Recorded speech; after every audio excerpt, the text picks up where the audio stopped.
कहा जाता है जीवन में प्रेम करना ही सुख का मूल है। सत्य भी। अब प्रश्न ये उठता है कि प्रेम किससे किया जाए। यदि आपको कुछ क्षणों के लिए सुख चाहिए तो प्रेम कीजिए अपनी रुचियों से। यदि आपको कुछ दिनों के लिए सुख चाहिए प्रेम कीजिए अपने मित्रों से।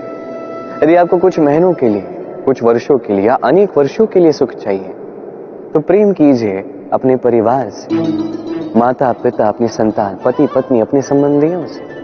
किंतु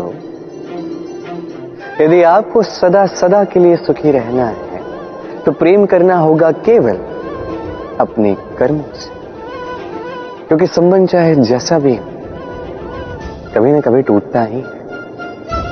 ये संसार कुछ ऐसा ही है कि जिसका साथ मिलता है उसका साथ छूटता भी। केवल कर्म ही एकमात्र ऐसा है जो कभी आपका साथ नहीं छोड़ेगा। मृत्यु के पश्चात भी यही कर्म आपको जीवित रखते हैं।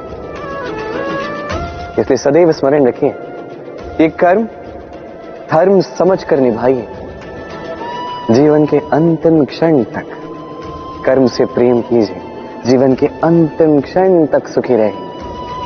और मैं तो सदैव कहता हूं, तू बस कर्म करते जा, फल की चिंता ना कर। तो आइए और मेरे साथ प्रेम से कहिए, राधे राधे। हम सदैव चाहते हैं कि ये संसार हमें ज्ञानी कहे, बुद्धिमान कहे, समझदार कहे, किंतु मूर्ख कभी न कहे।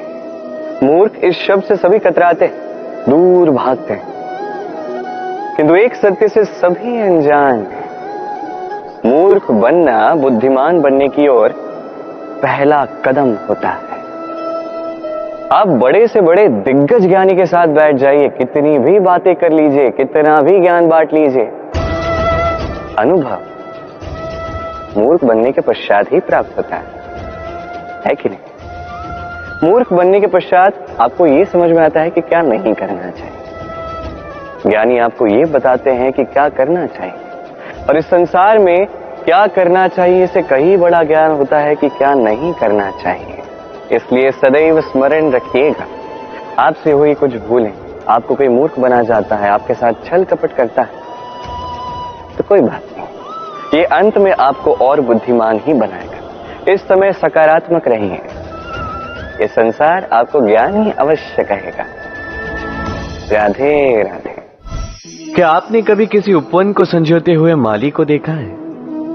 कभी किसी एक वृक्ष पर दीमक लग जाते हैं। माली उस एक वृक्ष का नहीं, समस्त उपवन का उपचार करवाता है। अब आप कहेंगे ये कैसी मूर्खता है, दीमक एक वृक्ष पर लगे हैं, समस्त उपवन का उपचार किस लिए करवाना?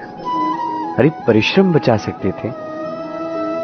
किंतु माली अच्छे से जानता है दीमक भले ही एक वृक्ष पर लगे हो, नाश पूरे उपवन का कर सकते हैं। अब माली की ये सोच, ये सीख कहीं और भी लागू होती है।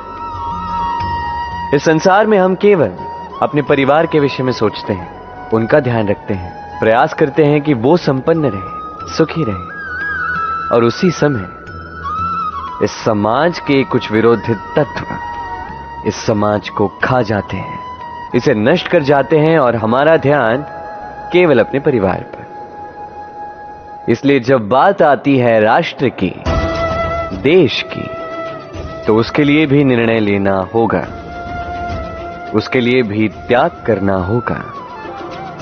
और स्मरण रखिए, जो भी समस्या है उसका निवारण पूर्ण रूप से करना अनिवार्य है।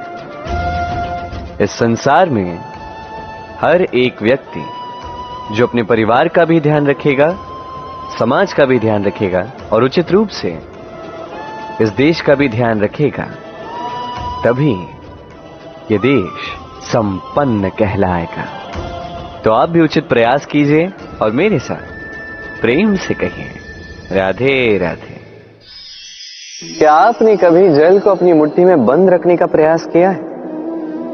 चलो आज करते हैं।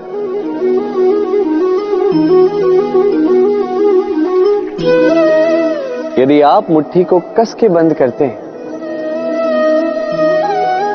तो जल नहीं ठहरता।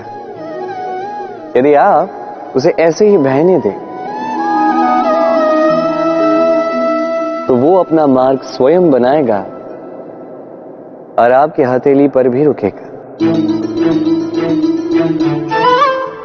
जीवन भी कुछ इसी प्रकार होता है, जल की भांति अपना मार्ग स्वयं बना लेता है ये जीवन।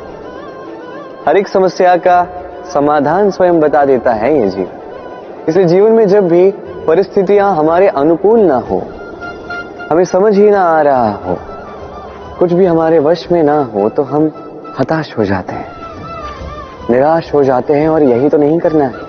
शांत चित्त से देखना है इस जीवन में घटित क्या हो रहा है। पीड़ा सभी ने भोगी है। पीड़ा के समय कुछ क्रोध करते हैं, क्रोध में आके पराक्रम करते हैं।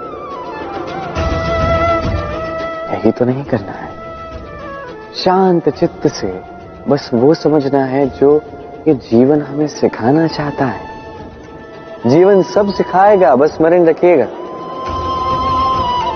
कब प्रयास करना है और कब प्रतीक्षा करनी है, ये आपको समझना होगा। तो आइए और मेरे साथ प्रेम से कहिए राधे राधे। कई सारे लोगों के मन में एक प्रश्न उठता है मुझे और राधा को लेकर। कहते हैं ना मैं और राधा साथ में रहते हैं, ना हमारा विवाह हुआ है, मैं यहां द्वारका में, राधा वहां बरसाना में, तब भी इतना प्रेम कैसे? ये संबंध है कैसा? मैं उनसे सरल सी बात कहता, आप कभी अपने दर्पण में देखिए, अपनी दोनों आंखों को देखकर उनसे पूछिए कि ये दोनों आंखें एक साथ क्यों बंद होती हैं, एक साथ क्यों खुलती हैं, एक साथ क्यों सोती हैं, एक साथ क्यों रोती हैं? आजीवन किसी व्यक्ति से संपर्क बनाया रखा जा सकता है बिना उनसे मिले। कुछ ऐसा ही प्रेम है मेरा और राधे का भी, और कुछ ऐसा ही तो होता है प्रेम दो नैनों की भांति, जो कभी मिलेंगे नहीं पर सदा सदा के लिए साथ जुड़े रहते हैं। यही भाव निस्वार्थता है, और यही निस्वार्थ प्रेम आपको आनंद की ओर ले जाएगा। जीवन में सदैव निस्वार्थ प्रेम कीजिए, आनंद ही आनंद मिलेगा। तो आइए और मेरे साथ निस्वार्थ प्रेम से कहिए राधे राधे। हम अपनी मान मर्यादा के लिए, अपनी प्रतिष्ठा के लिए, अपने सम्मान के लिए हमारे घर की कन्या का विवाह कहीं तय कर देते हैं, चाहे उसमें उसकी प्रसन्नता हो या ना हो। क्यों? इस प्रतिष्ठा के सामने हम प्रेम क्यों नहीं देख पाते? इस मर्यादा के सामने हृदय क्यों नहीं देख पाते हैं? आप भली भांति जानते हैं प्रेम की सबसे पहली और सबसे अंतिम परिभाषा यही है कि जिनसे हम प्रेम करते हैं उन्हें वही दें जिसमें उनका सुख निहित है, जिससे वो प्रसन्न रहें,